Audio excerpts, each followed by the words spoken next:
మామూలు కానీ మీకు లక్షణాల కోసం వెయిట్ చేస్తున్నారు, లక్షణాలు నాకు కనిపిస్తే నేను డాక్టర్ దగ్గరికి వెళ్తాను అంటే ఇట్స్ ఆల్రెడీ లేట్. సో మీరు లక్షణం ఏదన్నా కనిపిస్తే నేను డాక్టర్ దగ్గరికి వెళ్తే డాక్టర్ నన్ను ఫస్ట్ స్టేజ్లో పట్టేసుకుని క్యూర్ చేస్తారు అని మీరు అనుకుంటుంటే మటుకు అది కరెక్ట్ కాదు.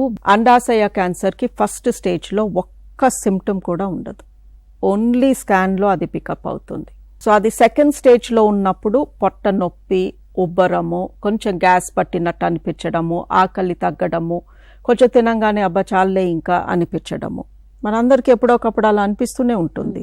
సో సెకండ్ స్టేజ్ కూడా ఇగ్నోర్ చేస్తారు.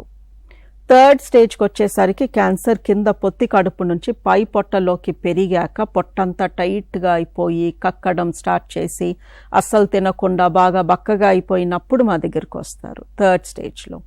సో ఓవరీ క్యాన్సర్ ఫస్ట్ స్టేజ్లో పట్టుకోవాలి అంటే మీరు చక్కగా హెల్దీగా ఉన్నప్పుడు ఎవ్రీ ఇయర్ ఒక స్కాన్కి వెళ్ళండి, అందులో ఏమన్నా ఉంటే స్కాన్ చెప్తుంది. వారి స్కాన్కి ఎవ్రీ ఇయర్ వెళ్ళాక మిగతా 11 నెలలు మధ్యలో నాకు ఒవేరియన్ క్యాన్సర్ రాదా అంటే రావచ్చు.